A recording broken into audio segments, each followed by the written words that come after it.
कांग्रेस नेता और रायबरेली से सांसद राहुल गांधी आज अपने संसदीय क्षेत्र के 2 दिवसीय दौरे पर हैं और वो इस समय पर रायबरेली की दिशा समिति की बैठक ले रहे हैं। लेकिन इस बैठक में रायबरेली से ऊंचाहार विधायक मनोज पांडे ने बहिष्कार किया है।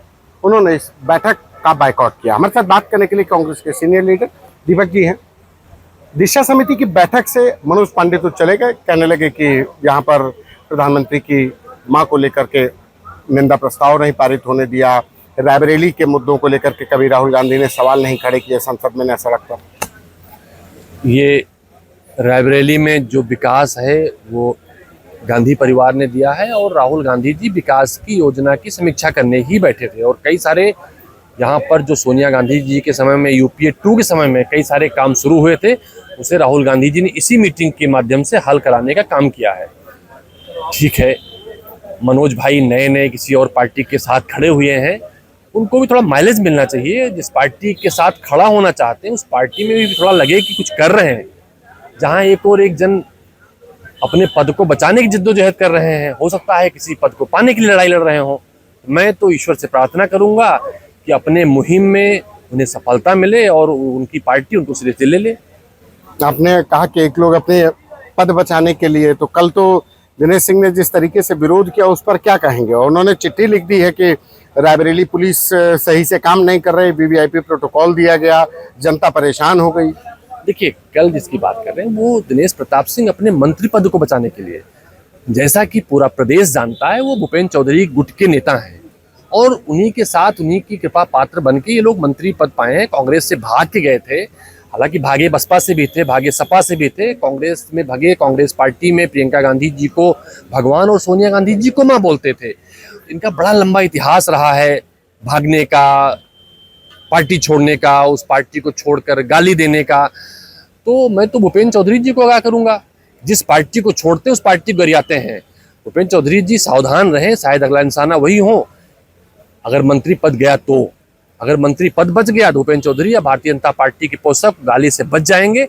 वो उनका चरित्र है, उस चरित्र के हिसाब से उन्होंने अपने पद को बचाने का काम किया। और जहां तक पुलिस का सवाल है, पुलिस योगी आदित्यनाथ की है। मुझे लगता है भूपेंद्र चौधरी जी के साथ खड़े होकर उन्हें योगी आदित्यनाथ के मंत्रालय पर सवाल खड़े किए। उन्होंने कहा है पुलिस सही ढंग से काम नहीं कर रही है, इसका मतलब योगी सरकार का मंत्रालय सही ढंग से काम नहीं कर रहा है। इससे मुझे सफाई देने की जरूरत नहीं है। योगी आदित्यनाथ जी अपने मंत्री के सवालों का जवाब दें। उनका मंत्री नेशनल हाईवे सड़क को जाम करता है, जो अपराध है, स्वतः संज्ञान लेकर पुलिस को मुकदमा करना चाहिए। मैं यहाँ के लोकल प्रशासन ने कहूंगा, अगर उसमें जरा सा क्षमता है तो मुकदमा दायर करे। अपराध है नेशनल हाईवे को जाम करना, किसी प्रकार की परमिशन नहीं है। और जिस तरह से ये अस्तर गिरा है उत्तर प्रदेश की सरकार का, मंत्री उससे नीचे गिर गया। हालांकि उस सड़क पर कल आना ही है, लेकिन उस सड़क पर धरने बैठ गया। कभी सुना किसी और राज्य मंत्री धरने पर बैठता हो कि हम काफिला रोक लें? तो हंसी भी आती है। लेकिन उनका कहना है कि मां के अपमान के लिए हम लोग सड़क पर, प्रधानमंत्री की मां के अपमान के लिए हम लोग आहत बहुत हैं, हमारे दिल में लग गई है वो बात और हम सड़कों पर उतरेंगे। हम भी हर मां के अपमान के लिए चिंतित है। जब राहुल गांधी जी को हिमाचल का प्रदेश अध्यक्ष खुलेआम मां की गंदी गाली देता तब भी आहत होते हैं। जब माननीय प्रधानमंत्री जी खुद कई बार मां को गाली जैसे शब्द यूज करते तब भी दुखी होते हैं। और बिहार में भारतीय जनता पार्टी का कार्यकर्ता, जिसकी जितनी फोटो मिले सब में भारतीय जनता पार्टी का पट्टा है, अगर मोदी जी की मां के लिए अपसेट करता है तब भी आहत होते हैं। लेकिन एक लोकतांत्रिक देश में, एक संवैधानिक देश में तब ज्यादा आहत होते हैं जब एक मंत्री योगी आदित्यनाथ को ललकारता है, उनकी सरकार में खड़े होकर सड़क पर बैठता है और ओछी छोटी हरकत करके अपने गली में खड़े होकर लोकसभा के नेता प्रतिपक्ष के खिलाफ ललकारता है। तो शर्म आती है, कम से कम गली से बाहर निकल कर ललकारे, अन्यथा गली में कौन ललकारता है ये पूरा देश जानता है। अच्छा, एक बात बताइए कि मनोज पांडे बायकॉट कर लगे दिशा समिति की बैठक से, और दूसरे जो दिनेश सिंह हैं यहाँ से विधायक हैं, वो विरोध प्रदर्शन कर रहे हैं। क्या दिशा समिति का जो मूल है वो पूरा हो पाएगा? नहीं, इनसे मूल से मतलब नहीं है। ये जो नेता हैं, जो दल बदलते हैं, इनका अपना मूल है, इनके अपने वसूल हैं और अपने सिद्धांत हैं।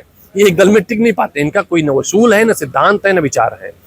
ये अपने नंबर को बढ़ाने के लिए काम करते हैं, उसमें सब लोग लगे हैं। चाहे भाई मनोज पांडे जी हों, वो भी अपना नंबर बढ़ाना चाहते हैं, चाहे दिनेश सिंह जी हों, जिन्होंने विभिन्न दलों की यात्रा करते हुए भारतीय जनता पार्टी में पहुंचे हैं, वो अपना मंत्री पद बचाना चाहते हैं।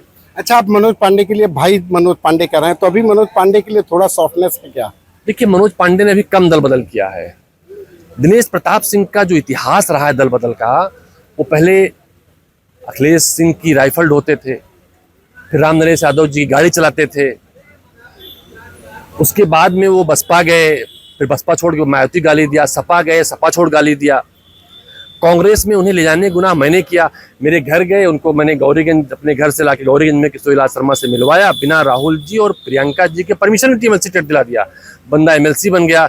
हम भी गुनहगार हैं, किशोरीलाल शर्मा को गाली देते हैं। तो ये इसलिए भाई शब्द, चूंकि बड़ा लंबा इतिहास हुआ, बड़ा भारी कद है इस मामलों में, धोखा देने में, किसी के साथ दल बदलने में, छल करने में, राजनीति की आड़ में व्यापार करने में।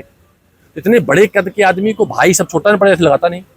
अच्छा, तुम दिनेश सिंह को ले गए तो उसका अफसोस है कि कहाँ ले गए इनको मुलाकात? अगर आपने ये मतलब नहीं किया होता गुनाह, आप जो कहना है आपके शब्दों में, मैं बहुत जल्दी मैं रायबरेली में एक प्रेस कॉन्फ्रेंस करके रायबरेली के लोगों से इसके लिए गलती मानूंगा। अच्छा, एक सवाल आखिरी है कि सीआरपीएफ ने चिट्ठी लिखी है कि राहुल गांधी प्रोटोकॉल नहीं मानते हैं।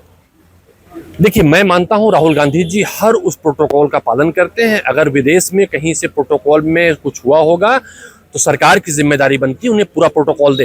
राहुल गांधी जी भारत देश के लोग जो विदेश में रहते हैं उन्हें बुलाते हैं, बहुत सारे स्टूडेंट उन्हें लेक्चर के लिए बुलाते हैं, सुनने के लिए बुलाते हैं। राहुल गांधी जी की वहाँ जाना मजबूरी है। अगर कहीं 19-20 चूक भारत में होती है, किसी की आंसू पोंछने के लिए, किसी पीड़ित के दर्द बांटने में, तो मुझे लगता है ऐसे प्रोटोकॉल को तोड़ना राहुल गांधी की छोटी बात है। धन्यवाद।